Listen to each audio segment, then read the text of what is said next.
All right, what's up, everyone? This is the Osmo.com NHL Hit the Ice show. Got just a four gamer to talk about today, but kind of a lot of good plays. I think a bunch of pretty obvious plays. It should be some fun games to watch. So Yeah, Nolan joins me today. Yeah, Nolan, how you I kind doing? of like this slate actually. I was Yeah, expecting to just kind of take the night off and just maybe have like 10 lineups or something like that, but I'm digging this slate. yeah, it's pretty good, I think, for MME. So, how many lineups are you playing tonight? I Anything think I'm gonna crazy? get up to 20 in that $5 and just call it a day.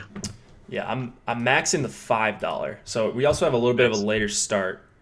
There's really only one spot, kind of, and correct me if I'm wrong, but just one spot where we're waiting on a game time decision, and For that's goaltending? San Jose Oh, for Pavelski. right. Yes, I think he's in though, isn't he? Is he confirmed in? I thought it was a game time decision. I could be. Let me just take a look. I actually like there were so few notes today that I kind of just stopped right after looking at uh let's see what we got going on. I don't know. Yeah. So Is it just that he left last game, or like I'm not seeing anything? he. It said he was missing for a while last game. I'm looking it up right now to see. Maybe he's not a game time decision. I don't know. I don't think he is. You I wonder saw if that in I one of think the like it chats. came from like a reporter, Paul Gackle said like you wonder if he might be a game time decision because he fell awkwardly Right. into the boards last game, skipped optional practice yesterday and today. Might be late season maintenance, but something to watch for. And then one other beat writer responded, Pavelski is almost always out early with Burns on game day mornings working on tipping pucks. He wasn't today. So there you go. Okay. Entirely possible. That's going to be an interesting thing to monitor for Sure. sure. Sure. Yeah. So I don't know. I'm not putting too much weight into that. I think he's probably going to play, but yeah, Yeah. just something to keep an eye on in case we do see something weird. That's one where That you go ahead. that's really not a big deal because you have the option of there's so many late swaps Mhm. in that game, right? So like I have no problem just flipping off to San Jose 2 or going to the Vegas side of things. Like there's just so many that game could shoot out. There are so many great lines that as long as you're on top of the actual injury, it's not a big deal. And it's not listed on the line sites, so I don't think like you're going to get a reduction in ownership on him. Right. Yep. Yep. So I don't know, it might be a good night for the late swap optimizer if someone is out. Yeah. Pretty good late swap night, I think. You'll be able to Mhm. see you'll be able to see all of the Tampa game, and that's going to have a lot of ownership. So that's going to be pretty important to kind of see where you're Well, at if and have I got Tampa a goes hot take off. for you on this Tampa game? I hope Seth is watching. I think I might know who it is, but yeah, it's yeah. You'll see what's going on with that game, and then have a few minutes to make swaps in the later games if you need to. If you need to get off Winnipeg or whatever, San Jose, they got a big total.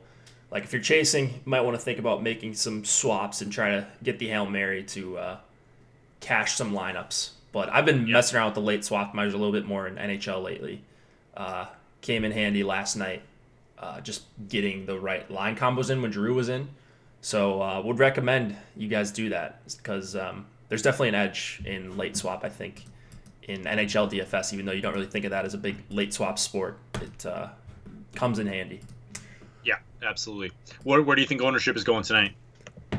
Tampa, Chicago, and I'm interested to see about San Jose just because Hmm. they have this big total, but the lines are close together. You've got Pavelski with the game time decision. I'm not sure how many people are going to know that, like we said.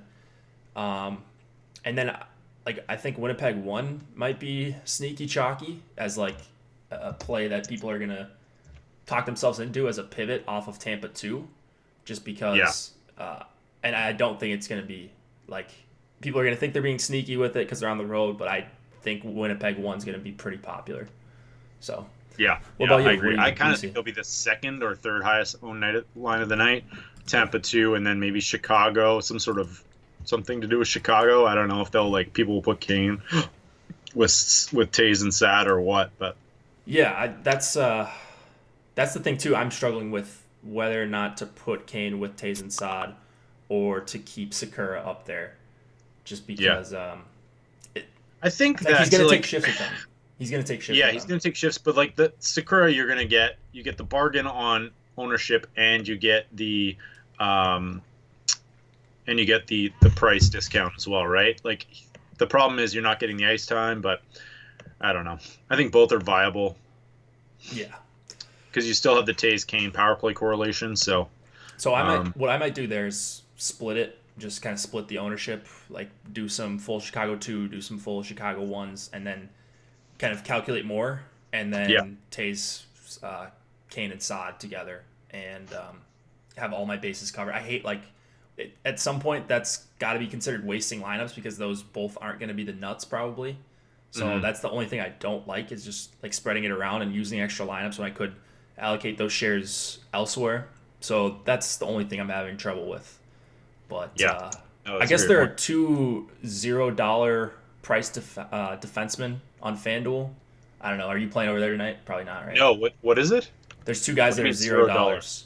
Oh, like they're not playing though? Oh, okay. So it's not like they're like actual guys that are playing. They just screwed up and like they literally priced them at $0. Yeah, it's not guys that are playing though. So I'm just learning this now, but yeah, don't. How does that happen? I thought like 3,500 was the min. It's Jet Wu. Who? Jet Wu. Canucks just signed him. He's a WHLer taken in the draft last year, and I don't know who Jonathan Kovacic is. But yeah, I don't know. So they're not playing. So don't play them. Don't play them.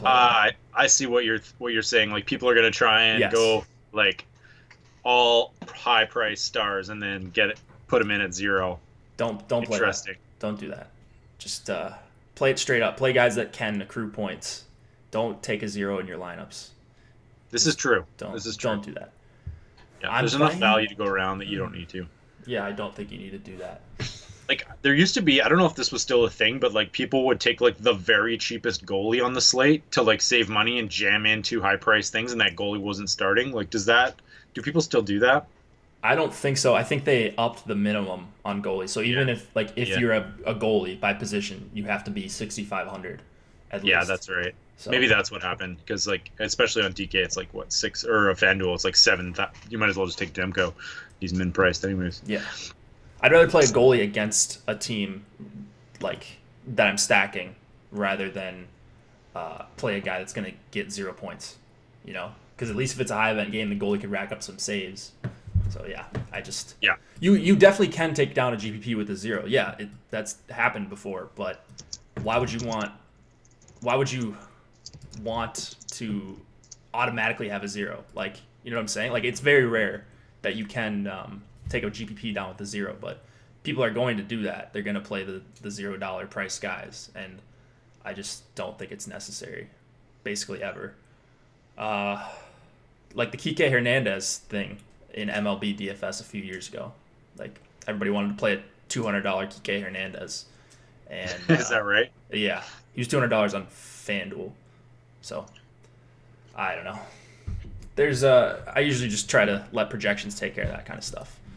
Just looking at the refs here, it looks like Vegas and San Jose have a nice option. Is it Garrett Rank. No, but Garrett Rank. Furman's not even number 1 anymore. Wow. It's Curtis Shinkler, number 1 power plays per game, nice. 3.4, and Garrett Rank, number 8. All right. 6.7 power plays per game. That's nice. That's my sneaky shootout game, I think. Maybe it's not sneaky, but with the goaltending on both those teams right now, I like it. So that's probably my favorite game overall in terms of exposure that I have on the slate. So, I think we're both going to be really heavy on that. You want to talk about these 4 quick? 4 games. Yeah, let's do it. Yeah. All right. 2.6 implied total for the Coyotes, 3.8 for the Lightning. Darcy Kemper and Andrei Vasilevsky in net. Anything different here? Well, just that like Arizona switched their lines a little bit recently. So Connor Garland's up on the Cousins-Galchenyuk line. And then if you missed it earlier, Grabner's on the Richardson line with Hinostroza, and Panik's moved up to the Dvorak-Keller line. So some new combos there in the last couple days, but generally everything else is the same for them.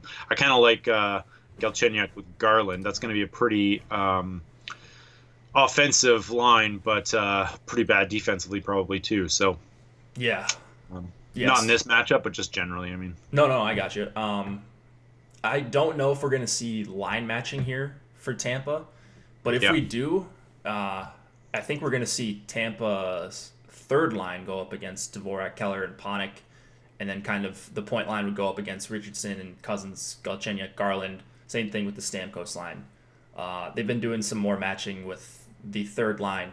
Not that Arizona really has a stacked top line or anything that you need to limit, but yeah, I think you could see Tampa 3 go up against what I think is probably their best line, the Dvorak line, and then Tampa 2 or Tampa 1 and 2 are just going to see some really really good even strength matchups. So the question is, is the even strength matchup for Tampa 2 good enough to warrant playing them at this price? That's kind of the question for me. What do you say?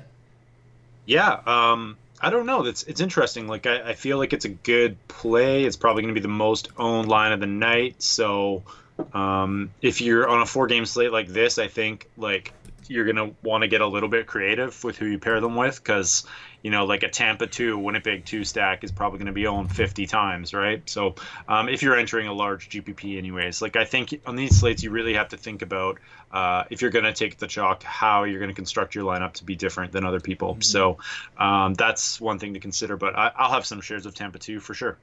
Yeah, I mean, I'm for sure going to have some shares of them. I'm just trying to figure out how much I actually want of them. How much do you think they're going to be owned?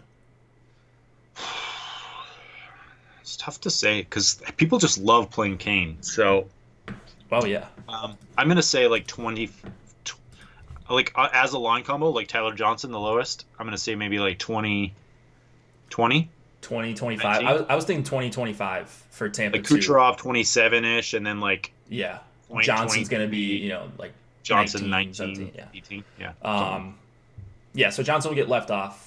I kind of want to be right where Johnson's at, so I'm trying to figure out kind of where he's going to be at, and just hope for the full stack at 5-on-5, because that's where obviously the biggest advantage is here for Tampa. Like the penalty kills for both teams are number 1 and number 2 in the NHL, so I don't know that we're going to have a huge night on special teams. I mean, Tampa's power play is good enough that they could, you could see them scoring a couple of goals against Arizona. So I'm not saying it's not possible. But definitely the toughest matchup that they could possibly face if you just go by penalty kill percentage for Arizona here. We've seen like Arizona, outside of that Chicago game, Arizona's been really, really strong defensively this year. So I think like there's also some merit to just the Tampa fade tonight and going elsewhere, and just kind of maybe hoping that Arizona can slow this game down a little bit. Any thoughts on that, or just like going underweight on Tampa 2? I just have a hard time. So I'm probably going to be underweight on Kucherov and point, and like I said, a little bit closer to the field on Johnson. So I'll probably have 15 to 20% of Tampa 2, and just kind of call it good and full stack it. Just hope that if they do the damage here, that for the most part it's at even strength. Now, do you worry about something like roster construction on this small game slate and the large GPP? Like, will you try to avoid pairing them up with some of the more popular, obvious stacks, or do you not care about that? I mean, I don't really care about it. I'm going for maximum correlation, so it would be dumb. I think it would be dumb of me with the 150 lineups to just say, all right, I like Tampa 2 here, but I'm going to avoid them with Winnipeg 2 and Chicago 2, the Kane line. Yeah. Like, I don't know. But I guess like the difference is like you're going to have one of those combos at least, right? So you'll have the Tampa 2 and then Winnipeg 1. But because you're entering 150, you sort of have the luxury of picking and you'll have some more combos with them as well, right? Sure. Like you're kind of like hedging your bets and getting leverage at the same time. Yeah, exactly. So. Whereas I think if you're just entering a few lineups, like going with Tampa 2, Winnipeg 2, like I feel like you're just better off not doing that. I don't know. Maybe I'm wrong there, but like, why would you want to compete with 100 other people that have those exact same stacks in there? I mean, I don't know if it'll be 100 other people. 11,000 GPP on a 4-game slate. It might be pretty. Like it's probably higher than you think. That have all the 6 forwards, Johnson, Point. Yeah. So like if we think that Winnipeg 2 was 10% owned. You could do a pretty quick calculation of it, right? So if Winnipeg 2 is 10% owned and Tampa 2 is 20% owned, and then you times that by the amount of entries, you should get a pretty close estimate of how many entries will have that combination. Sure. I don't want to do the math now, but it's usually higher than you think. I've done it for golf before, and it's like the duplications are a lot higher than you think at those numbers. We don't really comprehend how many duplications there are, because I feel like our brains No, aren't used to processing that many numbers. But no, I understand what you're saying. I think in golf it's a little bit different because you don't have positions. Like everyone's just a golfer. Um, so you can get more creative with lineup construction in hockey here. Like people will leave off Tyler Johnson, people will leave off Ehlers or whatever, or Connor. So I don't think it'll be as many people having all the six forwards in that combo. Like there might be a few, but then hopefully I can project defensemen better than these other guys. So I'm kind of banking on that as well. Hopefully my defensemen are differentiated. So I'm not running out, like I'm not forcing in 4-3-1. I think that might be a little bit more popular. Like you just play Hedman with Point Johnson Kucherov or whoever. You play Truba with Winnipeg. So that's the kind of thing I'm trying to avoid and just get. that's a great point. Yeah, because people love those 4-3-1 stacks. So you're probably already eliminating a huge chunk of your competition if you're avoiding just the 4-3-1, right? Yep. Or of your lineup duplication. Yep. Or you could, you don't have to correlate your goalie. You can take a lower owned goalie or something like that. There's always ways to differentiate. You don't have to be different everywhere. You just have to find little differences in your lineup that can give you small edges and hope when you're full stacking that, first of all, full stacks are the nuts for that night. So you need 2 full stacks to do something really big. And then just hope that you can be better at picking defensemen and picking goalies than the other players that still have those combos. Yeah, 100%. That's good to know. Should we get to my hot take here? T-Bay 4. What do you think? I'm not with it. I don't know. I don't think you need to go that deep tonight. Are their numbers good? Their numbers are great. Yeah, I mean, Arizona's not good at. They're not very. I mean, they're only getting like 12 minutes a game, but and we have only a 30-minute sample size, but 34 scoring chances for, 15 high danger chances for in that amount of time. Okay, so I mean they've been good so far. First couple of games together with Yanni down there. I don't know. 13 minutes, 1% ownership, 0.5%. Yeah, I mean they're gonna be under 1 for sure. Way to steal my play, Sign me up. Sign me up. I mean, if you wanted to, I'm just. Get real. Okay, well that seems apt. Yeah, I don't know. I don't think you need to. I think they're the 4th best option on the team by a pretty good margin. So I don't know. I'd rather play 3 for I think a similar price, maybe 1,000 more. Like I don't know that you need a stack that cheap. So unless you were Josh stacking or something, and the point line was way crazy priced up, like they were like 22K or something, and you wanted to just Josh stack it and hope Tampa scores 6 goals type of thing. I don't know. Well, me and Testosterone are going to see you at the top of the leaderboard tonight. Testosterone will probably have one of those. So you'll probably be in good company there if it does go off. What about defensemen here? Or actually, we didn't really talk about Arizona lines or TB1, the Stamkos line. What do you think of the rest of this game? Yeah, if you want to get to that, I think you're fine. Like Tampa 1 actually had a 33% 5-on-5 share. They led the team last game, so I think that's fine. It's not as good as the point line, obviously. So take that, for what it is. But yeah, probably gonna get half the ownership. I don't know. I've just seen people just knocking Palat lately, so I don't know what his deal is, but he's got points in 3 straight, so. I got no problem with that play, and I'm just not getting too much Arizona tonight. Maybe that's your contrarian move, is just like going with a Kemper Arizona stack, but not for me. I'm just not betting against Tampa these days. Yeah. I mean, what do they have, like 8 losses all year? Yeah, I mean they're just really, really tough at 5-on-5, and then their kill has been excellent as well. So I don't think I'm not gonna have any Arizona line over like 3 or 4%. So whatever. I'll have little shares just to get more exposure to like a Tampa 2 or like a Tays Sod Kane if we're paying up somewhere, or to get more Burns or whatever, whoever your favorite defenseman is, Edler. Like that would be the only way I'm getting to them. It's not because they're a priority play for me at all. And I love slates where I can play Arizona as a priority play, but I don't think it's necessary tonight.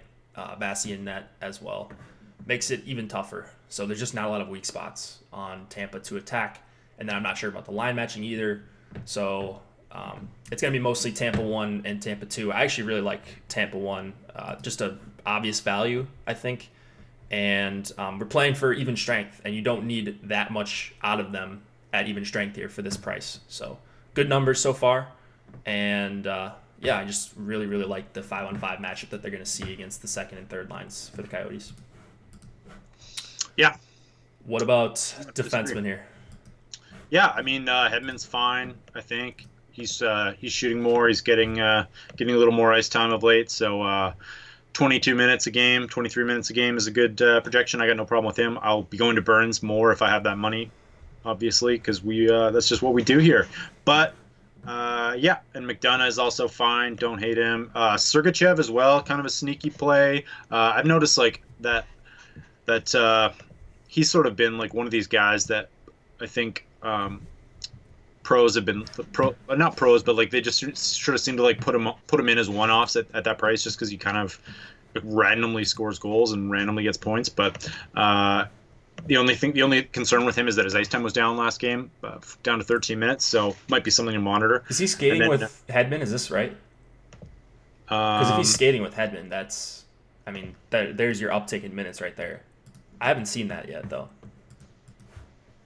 I'm assuming that's what it is on Daily Faceoff, but yeah, it's what I thought they were. I thought they already did. I thought they switched up their combos last game for some reason. I'm gonna search for it and see if we can find anything on it. But he was with Hedman this morning. So yeah, he was with Hedman last game as well, though. Okay. So and he still only got 13 minutes. Wow. So I think they put him off and they put Cernak on there and I don't know who else, but yeah, okay. We'll see. We'll see how it goes. I don't know if that was just like a heavy power play game or what, but yeah, because Hedman got his. So yeah, I guess I like Hedman fine. He's just not one of my top 2 defensemen tonight, so it's gonna be tough for me to play a bunch of him. And then of course the power play matchup isn't great. Sorry, I missed this. I got a Sergachev update. He left the game last game after getting rocked by Tom Wilson. So and then he came back. Yeah. So that's why he wasn't. So yeah, never mind about my comment about his ice time. His ice time probably back, and if he's paired with Hedman, I think that's a pretty smart play at that price. Yeah, I like it. Anyone on Arizona you're looking at for defenseman? Nah, I'm good. I'm playing a little bit of like Goligoski. Just it's more like a floor play, last guy in type of thing. 3,600 maybe you can pick up a few blocks here. You could say the same thing about Ekman Larson or Chikrin or Osterley as well. Like I think all the prices are fair for these guys, so I'm gonna be sprinkling in some Arizona defensemen just as one-offs. Like Alec Martinez a little bit more in that price range, but there you go. Yeah, I'm game with either one of those. Sure. All right, let's move it on here. Vancouver and Chicago. We've got supposed to be Thatcher Demko going up against Corey Crawford. Vancouver played last night, the rare Sunday-Monday back-to-back. 2.9 implied total for the Canucks, 3.8 for the Blackhawks. What do we see here newsworthy? I don't think anything other than the fact that we saw Kane up with Saad and Tays last game for about 10%. So they've been doing that a little bit lately. And then, I'm guessing Thatcher Demko is going to start. That seems to be the perception here in Vancouver. So if that's the case, then I think you have to upgrade the Chicago offense a little bit. Although that's probably already built into the Vegas line because I think everyone's assuming he's starting. So Demko hasn't been great so far this season. 320 goals against average, 895 save percentage. He's a solid goaltending prospect and had some decent AHL numbers, but pretty big downgrade off Markstrom if they don't go that route. So, yep. And then just that. Who was it? Who did they? Oh, yeah, Goldobin's still out for the Canucks, so I think they're just probably going to roll with these same lines here. So get your Tim Schaller lineups ready to go for the win tonight on your GPPs. Schaller played. He played on the fourth line, right, with Beagle and Tyler Mott last 2 goals. Yeah, he scored 2 goals last night. Luckily, was not owned at all. But did you have him? No. I see. I did not have him. I just had to swap off of Goldobin last second. I think I swapped on to Bluger. I just global swapped it because I found out too late. That's all right. He scored, but whatever. I didn't win anything, so it didn't really matter in the grand scheme of things. Death taxes and the Canucks winning, causing them to lose out on their draft position. We're probably going to see Tays go up against Pedersen, Besser, and Levo, I would think. I'm not 100% sure about that, but that would make the most sense. They use Taves as kind of their shutdown guy. It doesn't work. I mean, he gives up a boatload of chances. And it looks like the last game they didn't do a ton of hard matching, so maybe they're going to do more of that. But he's going to go up against the top six. I love Vancouver too here. I think Chicago is pretty obvious. Don't really have anything super interesting to say about them outside of the question here again is what do you do with Kane here? Do you play him with Taves and Saad together and kind of leave out Sakura? Or do you play Sakura, hope that he gets in on the scoring for a line that's actually been really high event at 5-on-5? Or do you just kind of play Kane with Anisimov and Cahoon? So that's really the question here. Like, it's hard to not like Chicago. They've got 3 lines you could play, I think. It's just kind of how you rank them and how you're going to use Kane here. So what do you plan on doing? I think I'm just going to stick with the lines for the most part. Yeah. This is an interesting game. Like, we could see it could be pretty high event and like it could be like pretty high scoring game. So I kind of like game stacks here. I'm mainly just going to stick with the lines and then also maybe pop in a couple Kane lines as well. Because like, wasn't it 2 games ago or 3 games ago where Kane saw no ice time with them? Yes, with, two games ago, I believe. So there's always that possibility on top of the fact that you're getting limited ice time. And then like Sakura had like a 20% share with Taves and saw it already. So I think probably the better place to take Sakura at that ownership and that price discount, but both are viable, I think. Yeah. I mean, I don't think it's that great of a 5-on-5 spot for Chicago here. I think it's a good power play spot for them. So you get the best player on the power play, team on a back-to-back on the road that takes penalties, quite a few penalties actually. So I don't know. I'm just kind of torn with what to do once again with these lines for Chicago. I think I'm okay playing Anisimov, Cahoon, and Kane, and then I think I will end up mixing in some Kane with Taves and Saad in addition to Taves with Sakura and Saad. So kind of doing a little bit of everything. Chicago's been my kryptonite for a while now. It feels like I never get them right. And I kind of have to force in some of the Chicago 3 line if I want to get to them. I know you're not supposed to do that when you make projections, but they have looked pretty good. And now they do have some better numbers with Pierlini. The Strome line or the Strome line? Yeah. Yeah. They're really good. They have been good. Yeah. So they were really bad with who did they have on there? Was it Cahoon with Strome and DeBrincat? They were a disaster defensively, but they would shoot 30%, so they would be the nuts 3 games in a row. Yeah. Now I'm more comfortable playing them now that we've seen some improvement on their numbers, and you've got Strome and DeBrincat on the top line. They're going to go up against the depth, so it makes sense. I'm not as stubborn on them as I have been in the past. Yeah, absolutely.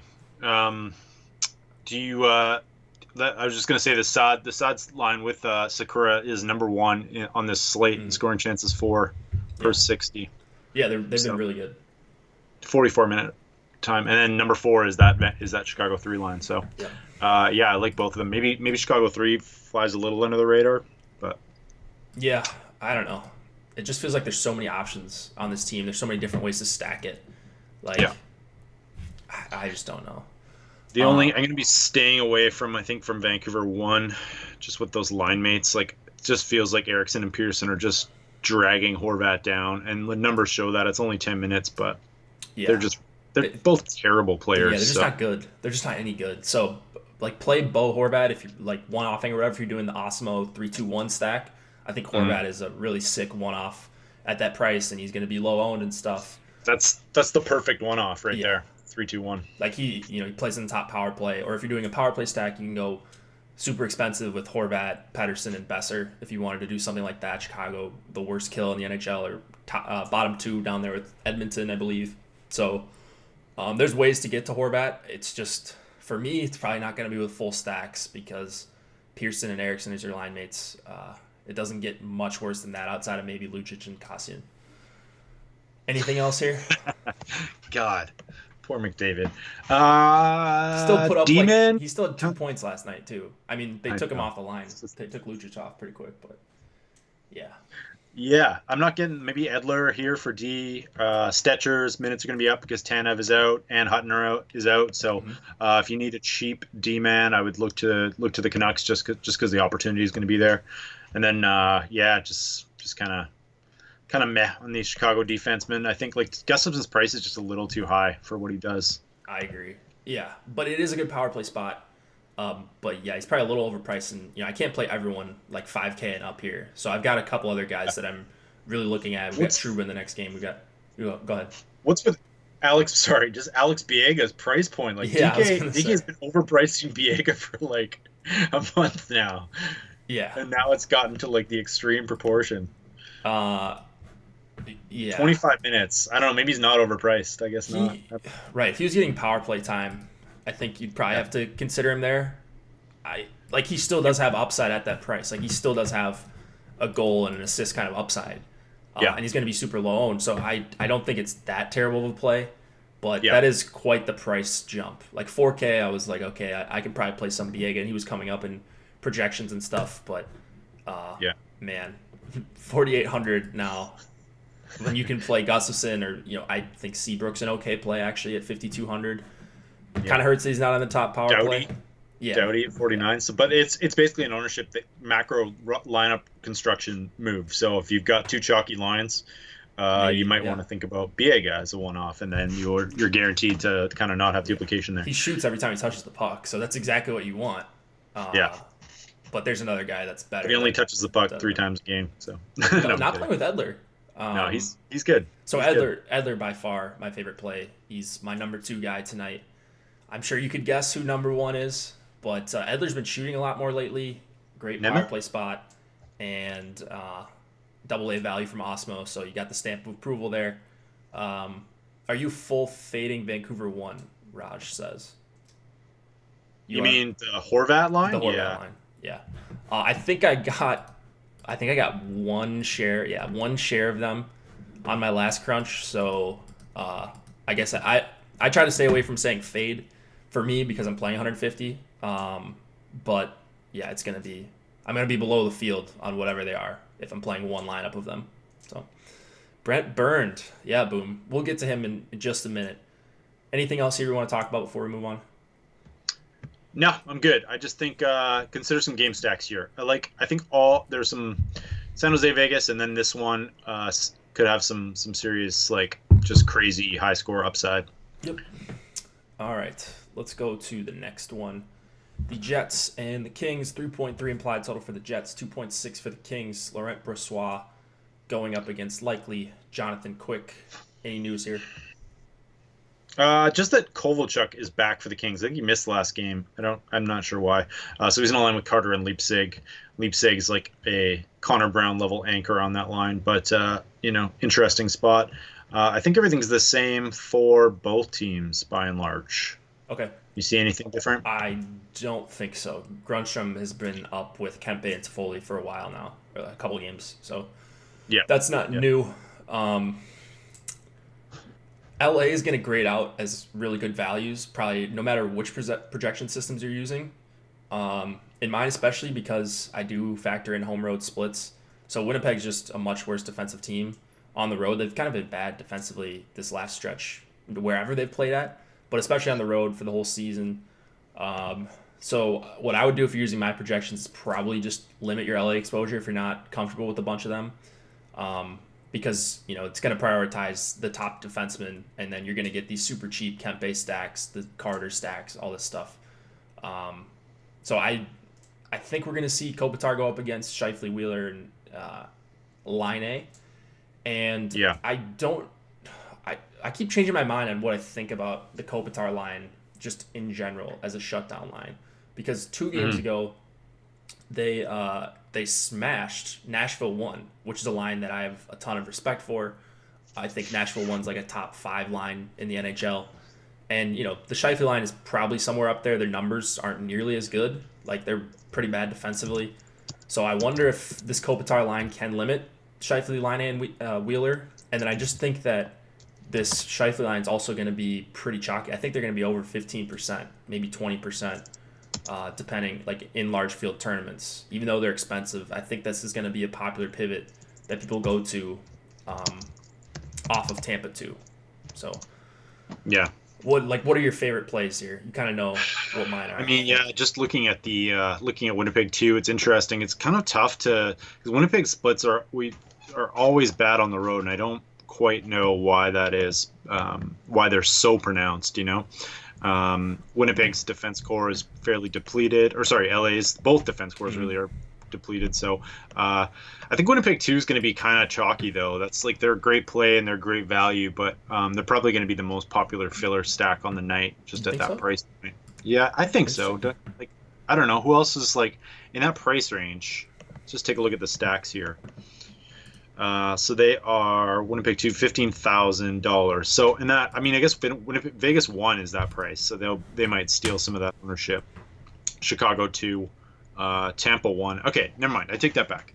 There's a lot of places you can go. Yeah, I feel like I really like the double mid-tier stack and kind of paying up for at least one defenseman. Mm-hmm. So I don't know. I just don't really love the spot all that much for Winnipeg 1 here. Like when I'm paying this price, I want like I said, both a really good 5-on-5 matchup and then at least a neutral power play matchup. It's a really good power play matchup for the Jets. Their power play hasn't been as good without Dustin Byfuglien, so those numbers might not be true with Trouba on there instead of Byfuglien. So I don't know. I'm kind of talking myself off playing Winnipeg as the day goes on, and I hear more people talking about them as like a trendy pivot. So I'm just hoping the Kopitar line can kind of at least limit them, and then I'll just limit my exposure to Winnipeg 1 to like 5 to 6% or something in there. So leaving myself some outs as I like to. I don't think you need to go full fade with 150, but this is a line I'm like actively trying to be underweight on, which is really scary because if LA starts taking penalties here, I'm probably going to be dead pretty fast. If not, I think I'll be in an okay spot with them. So Winnipeg 2 is kind of my preferred play as far as where I'm allocating the most exposure in this game. Yeah, that's fair. I just see in chat someone saying they didn't hard match the last game against Florida 1. Well, they kind of did for periods at a time. Like it wasn't like 100% or anything, but it's probably about a 60% share. So you're still going to see they're still going to see the majority of their matchups against Winnipeg 1. Yeah, I would think they would too. I mean, just Florida's not like the Barkov line is the top line for sure, but they also do have a really good second line. So they're not going to just deploy Kopitar against Barkov. Maybe I don't know exactly how the game went, but there will be some outlier games or there's penalties committed or whatever. So the numbers, as far as minutes against, don't look that high. But this is a clear top line for Winnipeg. Clear secondary option is Winnipeg 2, and I'm going to treat it like Kopitar is going to hard match against Scheifele, Wheeler, and Line. If I'm wrong, then I'm wrong. Wouldn't be the first time. But yeah, that's how I'm going to treat it here. Any of these depth lines for the Kings or for the Jets, for that matter? I guess as just sort of low-owned filler stacks, maybe. Yeah, I'm just looking at these Kopitar numbers. They completely hard match Nashville win, so I think that you're. You see the numbers against them too. Like not only defensively did they limit them pretty well, but they generated a ton against them too. And then they kind of went back to their old selves against Florida 1. So I don't know if that was just a one-off thing. Was there a flu bug going through Nashville? I don't know, but I thought the numbers were wrong on Natural Stat Trick. They had like 15 shot attempts and gave up like 7 or 8. Yeah. So I was talking about that on the Saturday show, but Nashville won righted the ship in San Jose that night. So they looked fine the next game. I don't know what went on with the Kopitar line though. Something got into them. I kind of like this Kempe line. You got some Kempe line, yeah. Yeah, that's the only one I'm getting to a little bit of exposure to, but I don't think you need to go crazy on any of the Kings. So kind of blah. I am prioritizing the Kempe line as a filler over Carter, Lipsick, and Kovalchuk. Yeah, that's fair. Yeah. Kopitar, Brown, you follow? No? I'll play some of them just because like that one game keeps sticking in the back of my head and I don't want to put too much weight into that, but they have been able to generate some offense in more than just that game lately. Yeah. And they're not going to be super highly owned. They're cheap, and Winnipeg 1's bad defensively. What's that? Winnipeg 1's pretty bad defensively. Yeah. So. They're actually Winnipeg 1, now that we're on that, terrible numbers together. Yeah. 100. We now have a pretty solid sample size. 170 minutes Mm-hmm. on this slate. They are the fourth worst line in terms of scoring chances for and high danger chances for. Yeah. I don't know what's going on with Winnipeg. If maybe they just don't shoot until they're really close and they're efficient with their chances. But Scheifele and Wheeler, if you look at them together, like even with Connor last year, that was the trap I kept falling into. These good home spots, they were chalk, and I kept fading because they didn't have the great peripheral numbers. But like we just know how good Scheifele and Wheeler are, and then you throw just a pure goal scorer like Line, and like I kind of want to throw the numbers out just a little bit. I think they should be really awesome offensively at least. Yeah. So I can see merit to fading them though tonight. First game, West Coast road trip, tough, always tough. Get that time change. Really bad home road splits, chalkiness. So there's definitely some merit there. okay, Truba. Are you looking at anyone besides like Myers and then Doughty and Martinez here? The only punt play that I kind of like is Bulio, I got Nathan Bulio. Nate B. Yeah. Terrible. 20 minutes a game. He's on the top pairing with Truba, so he hasn't done much. He's 10 points in 40 games, so but he's getting a lot of ice time. So at that price point, I think he's probably one of my favorite plays under 3K tonight. There aren't a lot down there, so Yeah, I don't know. There's Matt Roy. Demers. Matt Roy is mid salary. Yeah. Oh, is he? Yeah. Demers. So there you go. Yeah. Not too exciting. I'd rather play Demers over Phaneuf. I think that's. Would you rather play Forbort over Bulio? I'd rather play Bulio, I think, than Forbort. Forbort rarely does anything. So. How about a Burns Ryan stack? Yeah, give me that over a lot of guys. Joaquin. Maybe outside of Demers. I think Demers is probably my favorite mid-price guy tonight. Just for blocks alone. Hopefully he racks up 4 or 5, and anything else is extra. All right, last game of the night. Golden Knights and the San Jose Sharks. I think our favorite game here could be Subban, could be Maxime Lagacé. Again, Martin Jones confirmed per usual for the Sharks. Awful Martin Jones. Pavelski, we mentioned, is the game time decision. Do we have anything else here that's different? No, but I think they might just go back-to-back with Subban, don't you think? I think it's possible. He's I don't think you start your emergency recall goalie. Yeah, so, maybe they just use him as a backup. Yeah. But Subban's actually been really bad. So, I've been targeting Vegas when he starts just a little bit more than when Fleury is. He's given up 3, 5, 5, 3 in his last 4 games. So upgrade the Sharks a little bit, I think, in that one, just over Fleury. And then, yes, I think everything is the same. Vegas played yesterday. Sharks, Pavelski, GDT, you said. And then, pretty much everything the same. So you get into any, what's your take on these? Like San Jose 1, San Jose 2? I like the top. So they're really close in price. I like the top line better. I think the top line might see more of Carlson, Marchessault, and Smith. Now, San Jose does a really hard match, but I think any extra time where you're not facing Vegas 2 is probably beneficial here. Like, Vegas 2 is incredible. Like, their numbers are insane. You watch them, they're just always in their own, like, they're always in their offensive end. Like, Stone and Pacioretty together, just a match made in heaven. So, yeah. I'm hoping the Couture line goes more against Carlson, Marchessault, and Smith. They maybe could get it done against Pacioretty, Stastny, and Stone, but really no one has yet. So, I'm going San Jose 1 and just Vegas 2 all over the place. And those are kind of the 2 stands I'm making here. Going to have, few shares of Vegas 1, going to have a few shares of San Jose 2, but, yeah, the majority of my exposure here is San Jose 1, Vegas 2. What about you? Yeah. I'm going to do that. I'm going to have some game stacks. I'm going to try and get Vegas 1, San Jose 2, blah, blah, blah, like all those different combos in as much as possible because I think this one could shoot out. Maybe I'm wrong there, but and then Vegas 2's numbers are just off the charts, ridiculous. And I'm kind of intrigued by San Jose 2 a little bit. They're priced up, but those numbers with who was it on in there? Donskoy earlier in the year when they were just destroying everyone. They were just nasty. And then like we don't have a big sample size for them yet, but like adding Nyquist to that line probably isn't going to hurt it. And in the 10 minutes that they played together, they Super high. have been really good. So they have 36 scoring chances for and 25 high danger chances for in 10 minutes. Yeah, so per 60. Small sample. 60, so yeah. Per 60. Yeah. I mean, just looking at that game though, they were really good. They were also pretty bad defensively. So like they give up what they take. So that's why also I'm hoping that they go up against Vegas too, because I think that's a pretty clear matchup when those two are on the ice. I think that's pretty clearly in Vegas 2's. I think I would definitely give them the edge. Yeah. So Vegas 2 over San Jose 2, and then San Jose 1 over Vegas 1. Yes. Or yes, yeah. That's how I would rank it.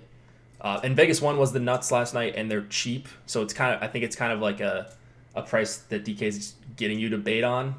So cheap. I don't know. They even for those prices, they still don't project out that well for me, which I was kind of surprised to see. San Jose one's way better for me at a little bit higher price tag. And then what about Vegas 3? You gonna have any of them? Yeah, their numbers are great, eh? Yeah. So they're going to be super low owned. I don't mind pairing them up with some of your high price stacks tonight. Yeah. Yeah. You don't need a lot of shares to get overweight, so I'm totally okay with it. Right. So power play time is the issue. Like I'd prefer Peary over Nosek, but when Nosek's in there, it's just dirt cheap. And I love Alex Tuck, and they look good on the eye test when I've seen them play in their short time together. Not that I have the best eye for talent or anything, but just have seen them play a few times and they look pretty good. So yeah, I definitely prefer Vegas 3 as one of my favorite third lines. Maybe my favorite third line of the night, up there with Tampa 3. What about defensemen here? Burns. Everyone's been burnt, so let's go back. 26 minutes last game. Didn't have a lot of shots, but that's all right. What were his shot attempts like? Yeah, so that was the thing I was going to talk about. So we talked about it Saturday before they played on Saturday night, and he had 11 shot attempts 2 games ago. And, I was like, okay, well, I'm still in then if he's going to take shots. If he's not finding the net, like, I was kind of comparing it to baseball. Like, if, once the ball leaves your bat, once the puck leaves your stick, like, you only have so much control over stuff. Like, there's shots that are going to get blocked. That's a great comparison. I think you have a little bit more control in hockey, obviously, because you can aim better. But, it's, I think, similar in that way. But, I don't know, he had another 10 shot attempts, 2 went on goal. So his stat line looks really bad. But if he's attempting 10, 11 shots, like, I'm just going to continue to be in. He's going to have games with 6 and 7 and 8 shots on goal and multi-point games and 5 and 6 block games. If he's playing this type of minutes, it's going to be a high-event game, I think. He's going to be on the ice a lot against Vegas 1 and Vegas 2, who can both generate, and Vegas 3 for that matter. So the block shots, I think, are going to be there for him. So yeah, nothing's holding me back. I don't really care about his recent bad numbers results-wise. The under the hood stuff looks fine for me. So playing a million Burns lineups tonight, per usual. Yeah, it's actually, and unless you're stuffing in 2 lineups, I'm finding it pretty easy to get to Burns as well, 2 top lines, right? So I'm just plugging him in, popping in my top line, and then popping in Burns, and then going from there. So is Braun out? What's that? Is Braun out? Justin Braun. We're showing him right now on the third line. Oh, maybe I don't think you guys can see this. I can't scroll down farther, but he is there under Brendan Dillon, and Brendan Dillon's under Vlasic. So it kind of cuts off the third pairing of the last game.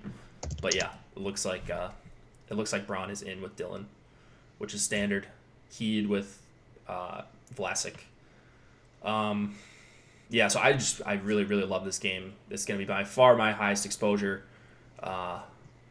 And then on the other side too, Nate Schmidt and Shea Theodore, I think are really awesome plays. So kind of splitting my exposure to them, but I do have a little bit of a lean towards Theodore if I had to choose just one. Sorry, say that again. Theodore over Schmidt, barely. Yeah. So I'll just take the $200. Maybe he gets me an extra burn share or two. And I just love pretty much everything in this game. So I'm in. Hopefully hopefully it pops off a little bit. Vegas on the back-to-back too. Maybe they're a little bit worse defensively. Yeah, pretty excited about this one. I just want to watch this one too. So no Yeah. Bachelor on tonight. I'll be able to. I don't know, man. Just way too much time. I'll just tilt all these games that I usually don't tilt. So I'm sure I'll be a wreck. The most important question of the night for you. Yeah, let's hear it. Who you got in your bracket? Who's cutting down the nets? I haven't filled one out yet. I don't know. Is that weird for being? Yeah, I don't know. I mean, I obsess over March Madness. I don't watch college basketball until like last weekend, and now just start obsessing over it. But I don't like college basketball. I mean, I'll take the NBA playoffs, like some conference final game, all day. But it is fun. Like it's always fun to watch all these games, and there are like storylines that develop. So I get it. I'm in for March Madness. I'm out for anything else, college basketball and really college sports in general. So that's fair. I'll fill out some brackets. I have no clue who I'm gonna pick. Who's the chalk pick? Zion? Duke? Yeah, Duke is probably going to be in like 50% of brackets, taking it down. So sure. If you want to get off Duke, it's pretty easy. You're going to get some leverage there, but it's tough. It's looking like a really chalky year with like the top 2 seeds. The top 2 seeds in each conference are all the top 8 teams in the Ken Palm rankings this year. So we may not see as many upsets as we do normally. Yeah, for sure. I don't know. We'll see. I'll just mash buttons. So if there was Fantasy Cruncher and you can fill out 150 brackets, that would be pretty sick. That would be awesome. But we no, need to develop that. Hand building is quite the pain, I think. I just overthink it when I hand build. Duke has a 19% chance to win, according to 538. Objectively, terrible. Yeah, it's interesting. I've seen other, like 538 takes all of the rankings and puts them together. So that's an interesting way of doing it. I kind of like that. But they're 2 to 1 to win I've seen it other all? sites that what's that? They're 2 to 1 to win it all? I've seen other sites where they're 40%, like they have a 40% chance. So, yeah, which is what, 2.5 to 1. That seems crazy high for a single elimination. The last 60 favorite, I think that was that high was 14-15 Kentucky, and they made it to the Final Four and lost. And then the only time where I've ever seen like a number 1 overall seed, I think, was the Anthony Davis Kentucky year, where they were like 60% to win the tournament or something, and just like they were. But they had they had like 5 of the top 10 players in the country type of thing. Yeah. Like Duke doesn't have that. I don't watch much, but at least I know. Duke's got 3 top 5 to 7 picks in the draft though. So they got RJ Really? Barrett, Zion Williamson, and some other guy who I don't know. So Jones? they're not far off. Number 1 seed. Yeah, that just seems crazy high. So probably won't be picking Duke. I don't know. Whatever. I'm usually in this bracket that's good. Yeah, and then big. I think a nice pivot. Take Michigan State if you're not going to take Duke. All right. I was reading an article today. You got to pivot off the. Are they in if you're their not taking bracket? the chalk? What's that? Are they in their yeah, they're in the same region, same side of the bracket, same region. Yeah. Okay. Well then, yeah. Sign me up for some non-Duke teams then. Yeah. I like it. I like it. That seems crazy. All right. Good luck, everybody. Yeah, good luck, everyone. Promo code Hit the Ice. If you're not signed up already, get signed up. Promo code Hit the Ice gets you 50% off the first month of Awesemo.com Premium. Are we still doing that giveaway? I actually haven't heard. Oh, I don't know. Anybody has won that. But it's still pinned on the Awesemo.com Twitter, so I will post that in chat. And go follow the directions of that tweet. You can win a free month of Awesemo.com Premium. Good luck tonight, guys. Take a couple stands on these short slates. You don't have to get too crazy. Just make some good lineups, and hopefully you're there at the end. So see you tomorrow for the big slate. Nolan and I back.